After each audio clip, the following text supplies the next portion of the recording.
título dessa palestra é esse que está aí na tela: Ensino e Aprendizagem com Tecnologia na Educação Básica, desenvolvendo o pensamento computacional de estudantes. Tá? Eu sou professora do Departamento de Matemática, trabalho aqui no CCT, eu sou vinculada a 2 programas de pós-graduação. O programa de pós-graduação em Educação, que é em Florianópolis, na FAED, e o programa de pós-graduação em Ensino de Ciências, Matemática e Tecnologias, que é aqui do CCT. Então, é isso. Eu marquei em vermelho a ideia do pensamento computacional do título, porque é em torno desse tema que a gente vai circular todos os temas possíveis para a gente debater, discutir sobre tecnologia educacional. Hoje a gente então vai falar um pouquinho sobre o pensamento computacional. Então, essa palestra é resultado de um trabalho, né, que eu apresentei na 21ª Conferência Internacional de Educação, que foi realizada agora em maio, em Atenas, na Grécia. E eu contei com o fomento da universidade, né, com apoio financeiro para a inscrição do evento, passagem e diárias. Então, eu agradeço muito à UDESC e a oportunidade de ter a UDESC tem esse programa chamado Programa de Auxílio à Participação em Eventos, o PRAEVEM, que possibilita essa ida. Né? Então, hoje eu vou contar aqui para vocês um pouquinho do que eu apresentei lá. Aí eu vou estender aqui um pouquinho a discussão, porque eu acho que aqui a gente vai ter um pouquinho mais de tempo do que normalmente a gente tem em evento. E eu brinquei que vou aproveitar a aba, porque aí nós vamos combinar o seguinte: eu vou falar cerca de 20 minutos, meia hora no máximo, e aí depois a gente faz uma conversa. Né? A gente aproveita mais uma meia horinha e aí aproveitamos a aba aqui para a gente debater esse tema também. Então é isso. Então, o que a gente vai discutir? Né? Como eu falei, dentre todas as possibilidades, quando a gente fala em tecnologia educacional, a gente pode ir para vários caminhos, discutir sobre várias coisas, sobre diferentes pontos de vista. Aqui hoje, a discussão principal é o relato de práticas de pesquisas que eu faço, né, nos meus orientandos, no grupo de pesquisa, onde a gente discute possibilidades de inserir o ensino de programação no currículo escolar da educação básica, ou seja, ensinar a programação para os pequenos na escola, né, como parte do currículo. Então, o que a gente tem feito foi experimentar várias atividades, né, fazer pesquisas para tentar descobrir, é possível? As crianças têm condição, né, ou há condições de inserir isso na educação básica? Até que ponto, quais são os limites, quais são as possibilidades? Então, nós vamos então transitar a discussão sobre essa história do que é o pensamento computacional, as possibilidades de ensinar programação na educação básica para crianças e adolescentes, né, para os estudantes da educação básica, então em torno dos estudantes. Quais foram as ações, né, quais são as ações com as quais eu tenho me envolvido de 2016 para cá em torno desse tema? Né?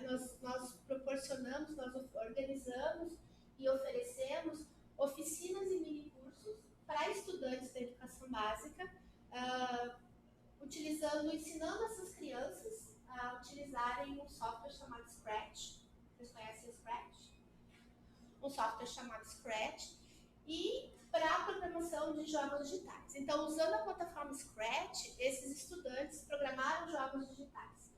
Nós trabalhamos com turmas desde o 2º ano do fundamental, então as crianças que estavam ali no período de alfabetização ainda, até o 9º ano. Então, nós trabalhamos com o ensino fundamental. Além disso, além de ministrar essas oficinas, nós preparamos um material didático que foi utilizado nessas oficinas. Então, os bolsistas e os orientandos de mestrado, eles se envolveram também na programação de jogos. Então, eles aprenderam a programar, criaram jogos, para quando chegassem a ministrar essas oficinas, eles terem um pacote de recursos, de objetos de aprendizagem para utilizarem nos cursos.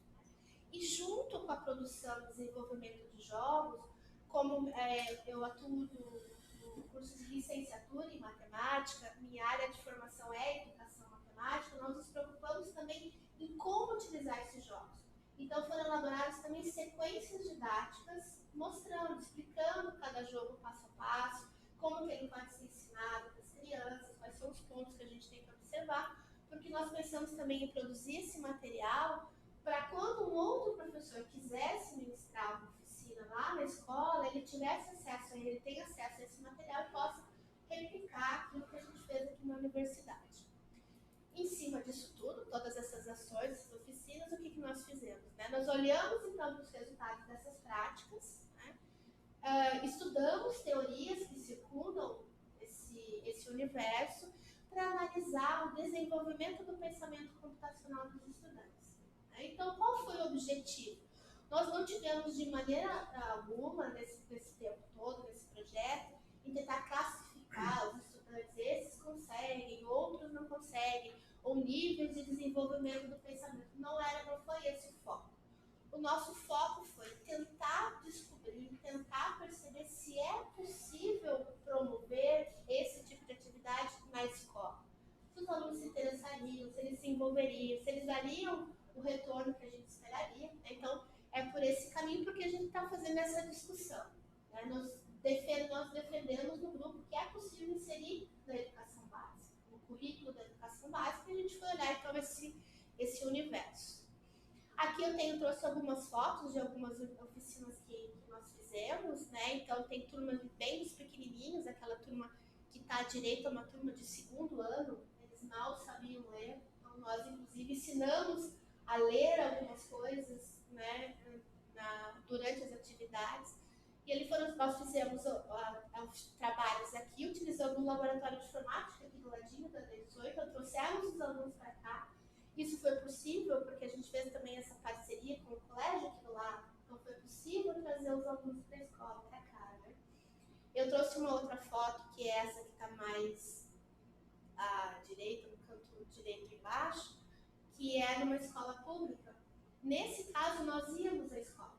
Eu já vou explicar para vocês como que foi isso. Então, nós fizemos as duas ações. Trazer os alunos aqui e ir até a escola. Nessa próxima imagem, para ilustrar, para quem não conhece o Scratch é uma plataforma de programação, né, onde qualquer pessoa, e quando eu digo qualquer pessoa mesmo, pode entrar lá e programar várias coisas, jogos, historinhas, brincadeiras. Ele é de muito fácil utilização, porque a pessoa, ninguém precisa escrever qualquer linha de código. Né? Se vocês observarem, ele trabalha com peças, né, como se fosse montagem de quebra-cabeça. Trabalha com o conceito de arrastar e soltar. Então, todos os elementos que o programador quer usar para executar um determinado código, basta arrastar e soltar. Arrastar e soltar. Então, não é necessário escrever nenhuma linha de comando. Isso facilitou bastante, já adiantando alguns resultados, no trabalho com as crianças, né? Que elas aprendiam e conseguiam programar.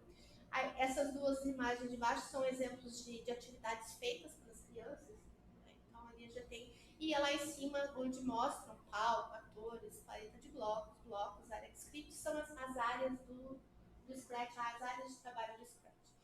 O Scratch é um projeto que foi desenvolvido pelo MIT, dos Estados Unidos, né, por um Media Lab do MIT. Então, há lá ainda uma equipe forte, né, que trabalha com isso, que vem trabalhando, desenvolvendo o Scratch e fazendo vários estudos sobre isso. Nós estudamos bastante sobre essas teorias, sobre o Scratch, mas aqui para a apresentação hoje eu não trouxe, porque eu quero, mas recomendo para quem não conhece, quer explorar, quer brincar, até para quem tem irmãos, filhos, mostrar que é impressionante como as crianças conseguem trabalhar. No site do Scratch, na plataforma, eles têm um ótimo tutorial, passo a passo, de como começar a programar com o programa. Então, realmente, eles se preocupam com muito com isso. Na plataforma tem uma outra coisa muito bacana, que eles têm espaço para compartilhar. Então, as pessoas fazem os seus projetos e compartilham, trocam, né, com os demais. Aqui adiante eu listei, né, mais para a questão de constar aqui como informação no slide, que depois eu posso compartilhar com vocês, quais foram esses projetos que a gente desenvolveu, né, em torno disso tudo. Então, temos um grupo de pesquisa, que é um grupo de pesquisa em tecnologia educacional e educação matemática. Essas atividades todas, elas estão ancoradas num projeto de pesquisa chamado OBLABI, que é o Observatório e Laboratório de Práticas Inovadoras em Educação. Aquela parte que nós fizemos para visitar a escola, para ir às escolas, nós incluímos essas atividades dentro de um projeto de extensão que chamou-se Programa Visitas. E nós temos também um laboratório de ensino chamado TecMedia, laboratório de TICs e mídias educacionais. Nossa sala é aqui a D15. Então, isso foi para mostrar a nossa preocupação no grupo de articular pesquisa, ensino e extensão. Então, sempre com essa ideia, porque eu vou mostrar aqui adiante. Então, quais foram as atividades que nós realizamos, né, nessa integração? Tem uma pesquisa já concluída, né, já defendida no mestrado profissional a respeito disso. No mestrado profissional é desenvolvido um produto educacional, né? Além disso, difere do acadêmico. A Catiane desenvolveu um blog, então ela estudou sobre essas questões de pensamento computacional, desenvolveu um blog voltado para o professor. Então ela chamou esse blog de Programador do Futuro. Ela trabalhou com turmas também dos pequenininhos, né? Ela trabalhou com turmas de terceiro ano para fazer essas atividades. No mestrado acadêmico, eu fui professora colaboradora também na UFPR, no programa de pós-graduação em Educação em Ciências e Matemática. Lá também orientei uma dissertação, que também foi feita utilizando, colocando as crianças para programar, né? Era um convite, e elas programaram jogos do Scratch. Nesse caso específico, elas fizeram jogos voltados para a matemática. Então, as crianças produziram jogos para ensinar os colegas a aprenderem matemática.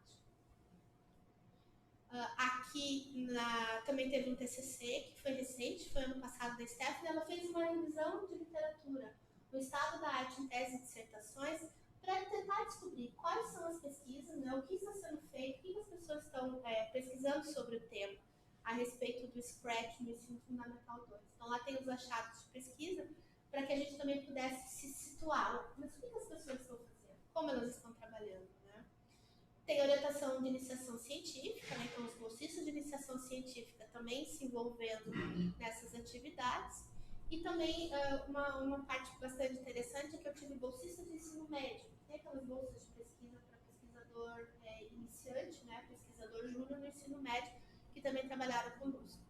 Aqui a explicação do programa em visitas, né? Que nós fomos em 3 escolas aqui da cidade, um período de 1 ano. Nós fizemos visitas a 3 escolas, atendemos cerca de 100 estudantes. Então, com visitas.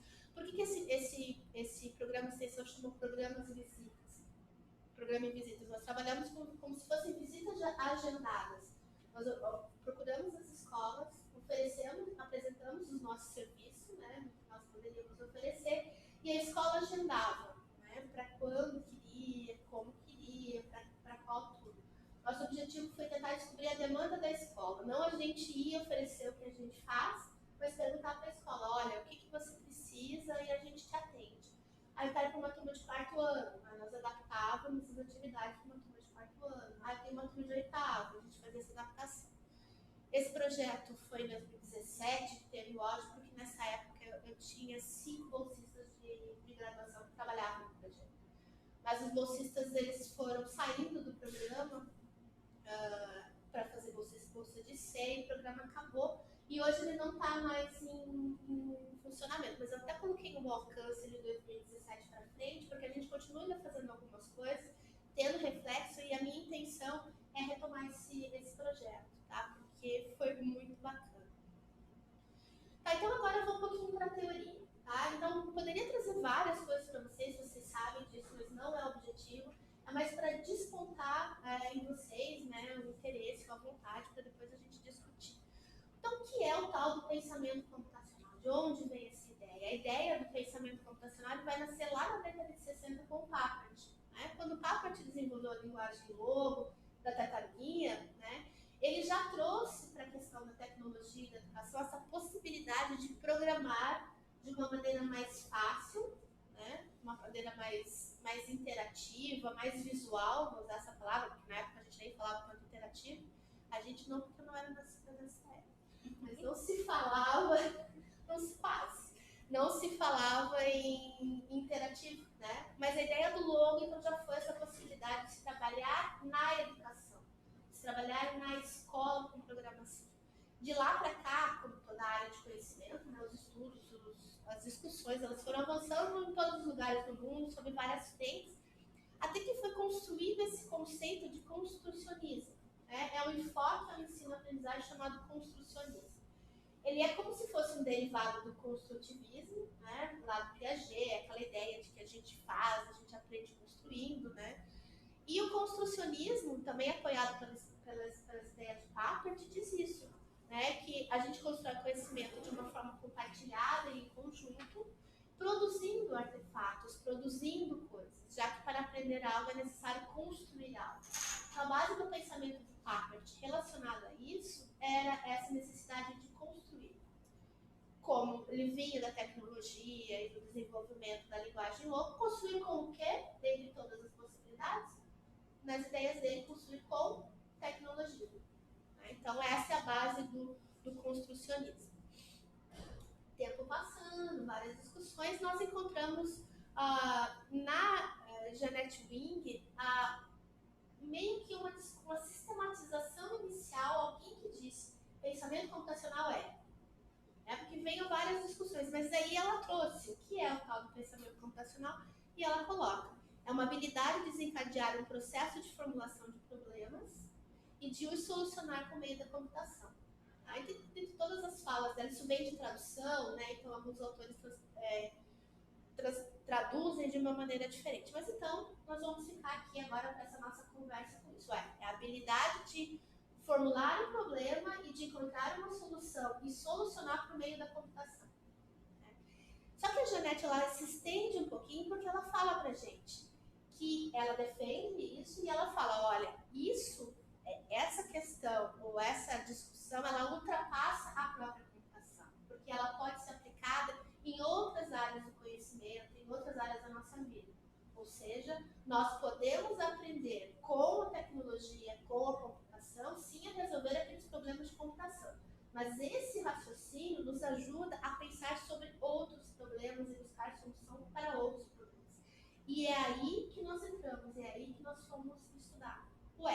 Mas então, se nós levarmos essa questão para a escola, desenvolver o pensamento computacional das crianças na escola, o que mais elas vão ser capazes de fazer além do ensino de programação?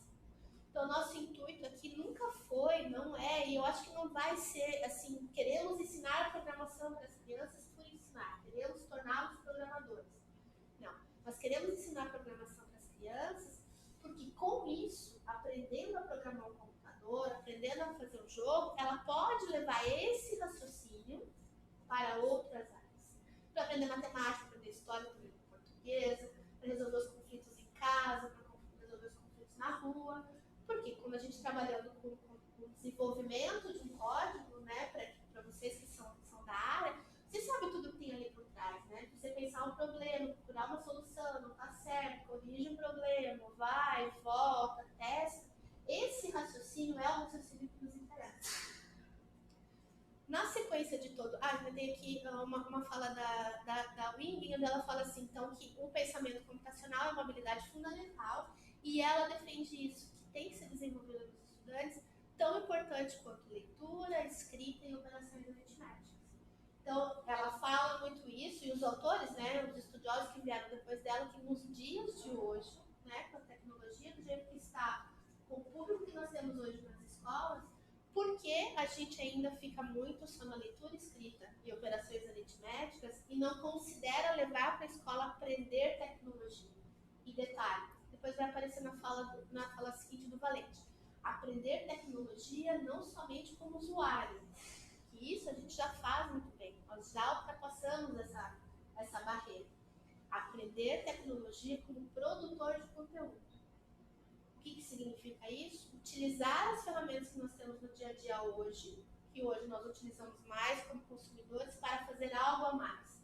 Então, por exemplo, pense na possibilidade de uso do editor de texto, para chegar lá, abrir o editor de texto, sentar, digitar, colocar negrito, colocar cor, fazer espaçamento, isso é um tipo de uso. Agora, pense em você abrir o editor de texto, usar dessa forma, mas também programar uma máquina, automatizar uma ação, ou seja, pedir que o computador faça outras coisas para você, para além de você só ser aquele consumidor base. Então, é essa a ideia.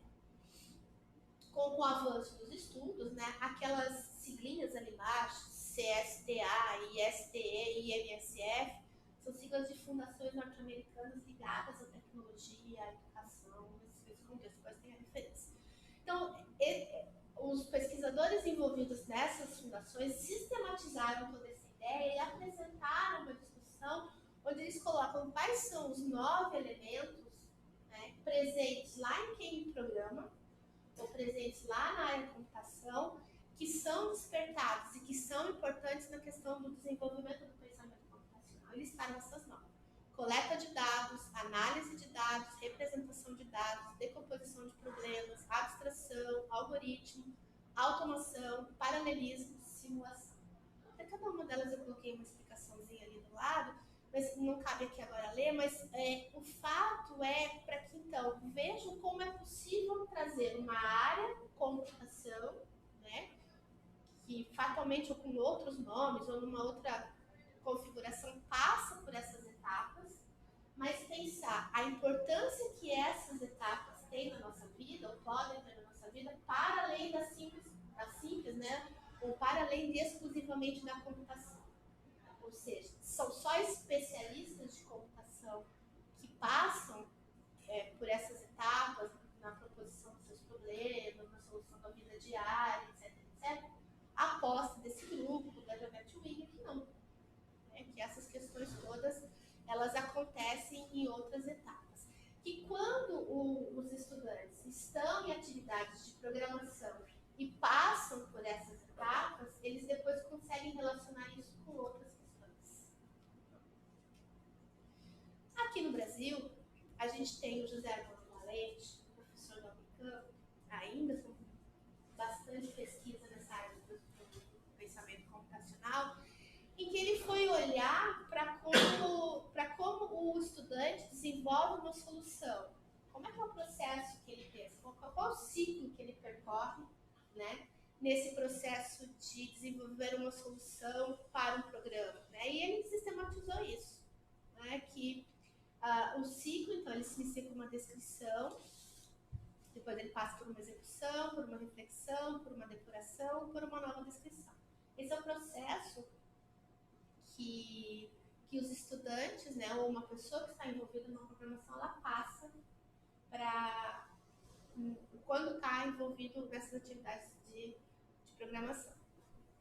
Então, o que a gente foi olhar, então? Nós fomos observar nas crianças, né, nos estudantes envolvidos, como que eles passam. Primeiro, se eles passam, né, se isso que a gente encontra na teoria, porque também isso é o trabalho do pesquisador, né? Isso que a gente vê na teoria, a gente realmente encontra na prática?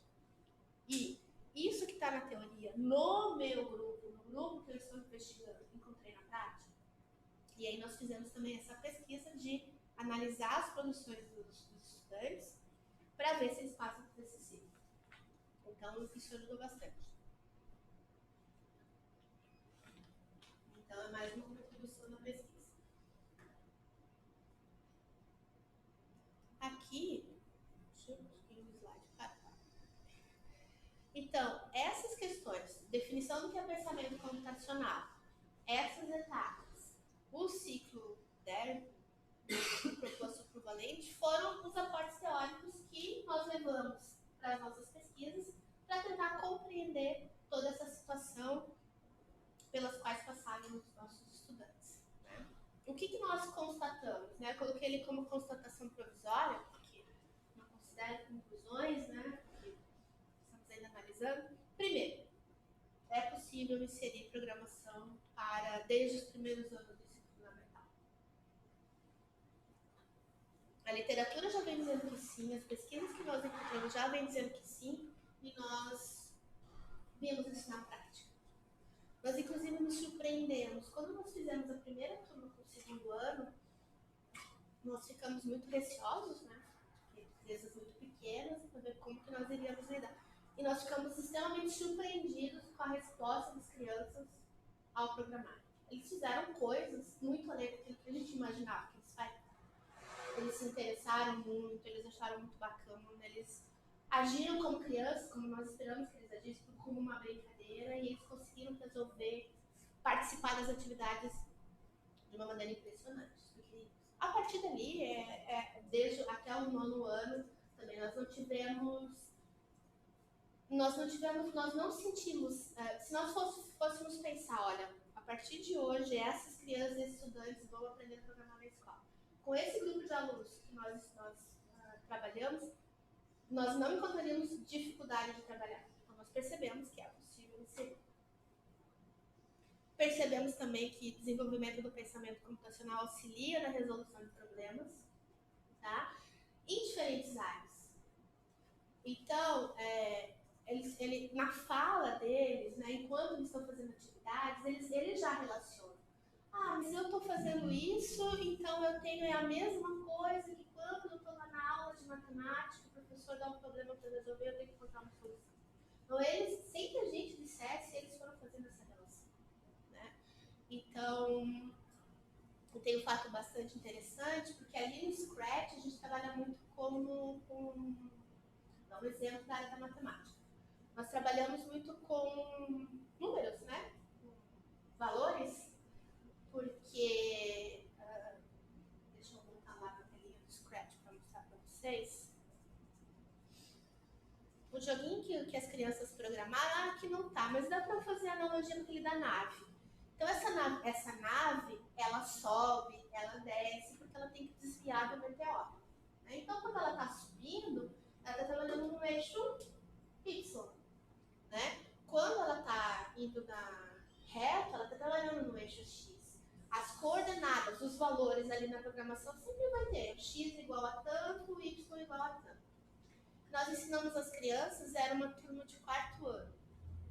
Aqui, então, só que nós não fizemos com esse jogo, era um outro mais simples, que era aquele estilo Mario. Tinha que caminhar, pular, pegar moedinha, etc. Não participou, viu? E aí, então nós ensinamos, olha, para o bonequinho caminhar, você tem que dizer quantos passos é aquele caminho para X. A hora que ele vai pular, tem que dizer quantos passos é que vai para Y. Nós tomávamos cuidado para falar sempre assim. E aí, a bolsista que era da licenciatura em matemática, quando estava dando uma oficina com uma determinada turma, ela falou plano cartesiano. Ah, porque no plano cartesiano, assim, a gente tem x e y. E as crianças, né, o que é plano cartesiano? O que é plano cartesiano? Porque eles não conhecem esse termo na escola. Esse termo, plano cartesiano, não é falado na escola no 4º ano. Então, você aprende x e y na escola no 4º ano. E aí, a Stephanie, a bolsista, ela ficou um pouco assim, mas como nós vamos lidar com essa situação agora? Mas as crianças quiseram saber. Então, o que aconteceu? Ela explicou, né, o que era o tal do plano cartesiano e eles acharam aquilo o máximo. Eles acharam o máximo porque eles entenderam o que é plano cartesiano, eles aprenderam algo fora da escola e eles saíram dali, inclusive, dizendo que alguns que eles iam contar para a professora que eles já sabiam o que era plano cartesiano. Então, sem que a gente abordasse um conteúdo de matemática, as crianças compreenderam o que é uma ordenada, né, e o que é uma abscissa, né, o que é um caminhar em X e caminhar em Y. Então, esse foi um ponto interessante, porque para o nosso caso, e a gente puxou da área da matemática, é possível ensinar matemática sem falar de tensão matemática, o que é uma grande vantagem. Né? Quando as crianças, às vezes, têm certa restrição, né? Não gostam muito de matemática, enfim. Então, essa foi uma coisa interessante. Não estou conseguindo voltar. Aí. Aqui. Então, percebemos nesse contexto que pode ser feito de uma maneira lúdica, né? Por isso a gente coloca as crianças para brincarem, programarem jogos, isso faz parte da rotina deles hoje, né? Eles conhecem muito mais de jogos do que a gente, eles davam sugestões de coisas para fazer. A gente pedia para fazer alguma coisa e dizia, olha, isso aí não tem mais, não é mais assim, hoje o personagem mais legal é tal. Né? Então, a gente consegue mergulhar naquele universo. Nós conseguimos perceber aquelas fases do desenvolvimento computacional, então aquelas 9 etapas que eu mostrei para vocês, a gente consegue perceber, e conseguimos também perceber o ciclo proposto por Valente, isso foi bem bacana. Então nós conseguimos nos aportar numa teoria para explicar aquilo que a gente estava vendo. Quando a gente encontra isso, é muito legal. Né?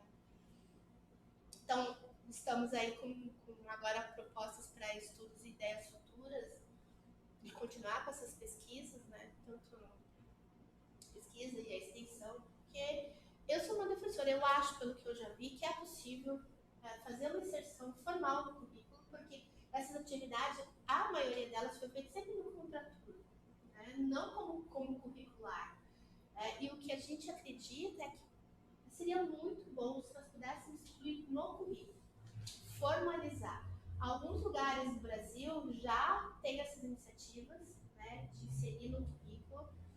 Lá fora, muitos países já têm, então, como tem aula de matemática, de história e geografia, tem aula de pensamento computacional, de programação. Então, é uma ideia, as nossas pesquisas, elas têm essa vontade de se inserir nesse grupo de pesquisadores do Brasil e do exterior que vem defendendo essa possibilidade. Né?